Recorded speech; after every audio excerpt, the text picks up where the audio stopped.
guys, my name's Jasmine and you are watching Faithfully Uncool. On today's episode, I'm super excited because this is going to be a lot different than my other videos on this channel so far. So my other videos on this channel have mainly been about Bible verses that I like and what I think they can show us about a certain topic or how I interpret them, how they inspire me. And I love doing those types of videos. I will continue to do those types of videos. However, one thing that you all might not know about me is that I actually studied religious studies during my undergrad career. It was one of my majors in school.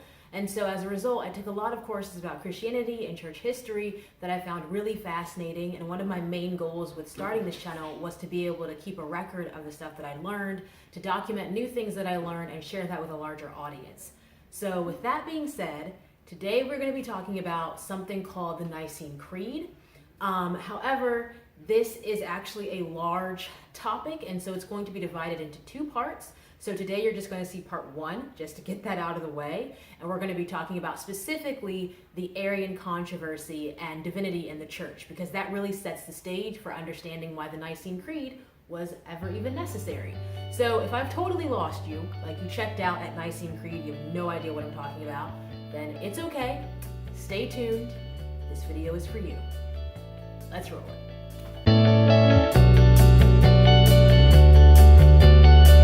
First things first, what is the Nicene Creed? Well, the Nicene Creed is what it sounds like. It's a creed. It's a statement of beliefs, most specifically a statement of Christian beliefs.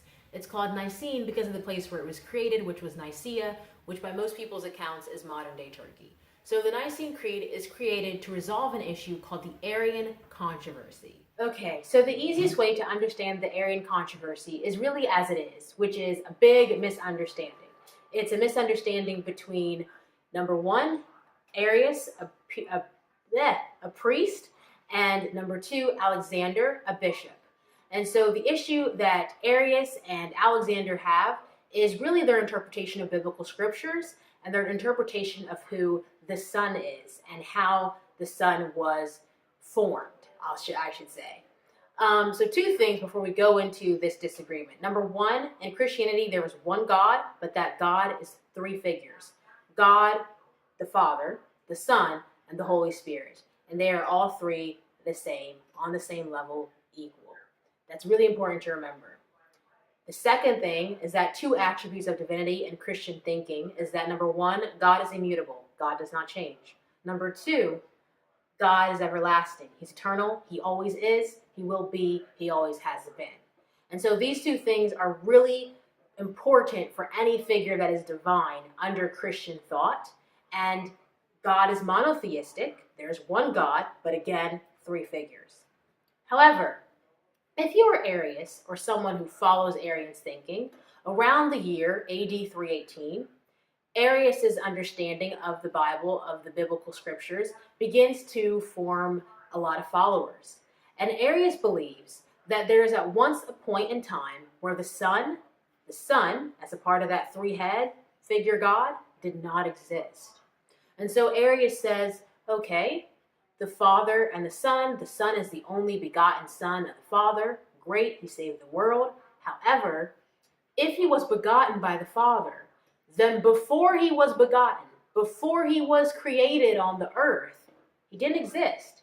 He was created like you. He was created like me. He was created like any other creature we see. And for those who disagree with Arius, this is absolutely blasphemous. There cannot be a point in time in which God, the Father, the Son, or the Holy Spirit didn't exist, because in doing so, you take away their divinity. Arius says that no, in fact, there is the Father who is at the top. There is the Son who was created, and then we have that Holy Spirit figure. He doesn't really go into that too much, but it's understood the Father is that top person and the Holy Spirit. And the Son. Maybe the Holy Spirit is like a circle around them or something, but it's the Father and the Son, right? And so he says that's how it is. Alexander says, absolutely not. It's the Father and the Son, equal.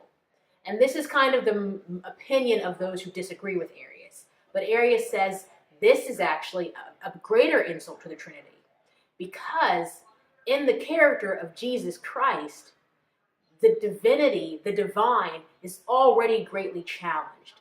And what we see throughout church history and throughout Christianity is that there's Jesus, the man, but there's also Christ, the Messiah, and that's divine. And how do you get humanity and divinity in one person? How do you get divinity in the flesh? And how do you get divinity to die in one of the most cruel and barbaric ways of the time period that Jesus lived in? And so Arius says the only way to reconcile that understanding is to give the Son divinity, but to take away eternity. And that is to say that at one point in time, the Son wasn't here. And for Alexander and his followers, the Son was always here, but he existed within the Father as the Word, because the Word became flesh, as we state in John.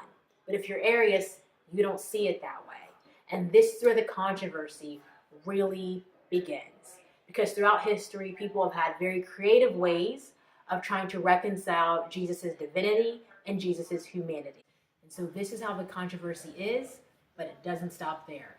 Alexander has some words to respond to Arius, and we also get the reconciliation of this controversy in the Nicene Creed, and that will be the topic of next week's video. So thanks for watching. Go in peace.